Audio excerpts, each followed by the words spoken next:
फिलहाल के लिए इस चर्चा पर विराम लग गया है कि देवेंद्र फडणवीस बीजेपी के राष्ट्रीय अध्यक्ष बनकर दिल्ली जा रहे हैं। पार्टी की ओर से ये बात स्पष्ट कर दी गई है कि 2 महीने बाद होने जा रहे विधानसभा चुनावों के लिए कप्तान देवेंद्र फडणवीस ही रहने वाले हैं। लेकिन लोकसभा चुनाव में बीजेपी के खराब प्रदर्शन के बाद फडणवीस के लिए जिम्मेदारी काफी चुनौती भरी हो गई है। महायुति के जो सीट्स, जो हमारी सीटें हैं, वो चुनावी सीटों की चर्चा और सीटों के बंटवारे का विषय आगे बढ़ाना, ये तुरंत ही करना, ये हमने तय कर दिया है। उसका पूरा अधिकार माननीय देवेंद्र जी को भारतीय जनता पार्टी की तरफ से हमने दिया है और स्वाभाविकता माननीय एकनाथ जी, माननीय अजित दादा पवार, इनसे देवेंद्र जी और माननीय रामदास आठवले जी और अन्य हमारे महायुति के नेताओं से अब जल्द ही चर्चा शुरू होगी और चुनाव जीतने का पहला कदम सीटों के बंटवारे में भी हम आगे रहेंगे। फडणवीस के सामने सबसे बड़ी चुनौती मराठा आरक्षण आंदोलन से है। आंदोलन के नेता मनोज जरंगे पाटिल के निशाने पर बीजेपी और खासकर देवेंद्र फडणवीस हैं। पाटिल ने अपने कार्यकर्ताओं को निर्देश दिया है कि वो बीजेपी उम्मीदवारों को हराने के लिए काम करें।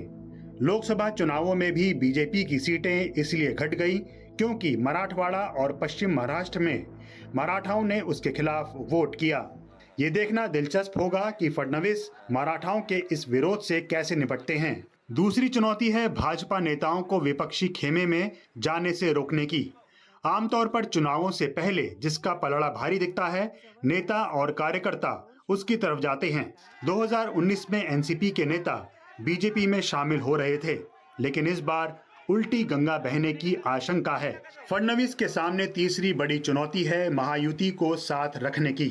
सीट बंटवारे में बीजेपी सबसे ज्यादा सीटों पर चुनाव लड़ना चाहती है, जबकि एकनाथ शिंदे वाली शिवसेना और अजीत पवार वाली एनसीपी भी ज्यादा से ज्यादा सीटों पर दावा कर रही है। एनसीपी और शिवसेना के बीच टकराव की खबरें भी आती रहती हैं। देवेंद्र फडणवीस ने अपने आप को काफ़ी मजबूत किया है राजनीति में, चाहे कितनी भी विपरीत परिस्थिति हो, चाहे कोई भी निर्णय उनके विरोध में गया हो, फिर उसी निर्णय को अनुकूल बनाने में वो काफ़ी कामयाब हो चुके हैं, काफ़ी यश मिला है उनको।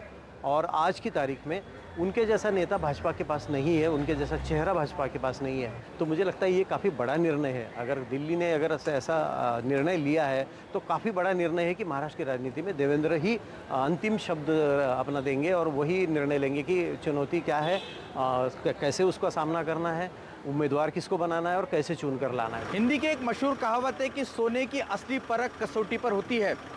फडणवीस इससे पहले भी कसौटी पर खरे उतर चुके हैं, लेकिन बीजेपी ने महाराष्ट्र की मौजूदा राजनीतिक परिदृश्य को देखते हुए फडणवीस पर फिर एक बार दांव चला है।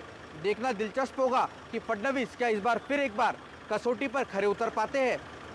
कैमरा पर्सन संदेश भाईकर के साथ रौनक कुकड़े, एनडीटीवी इंडिया के लिए।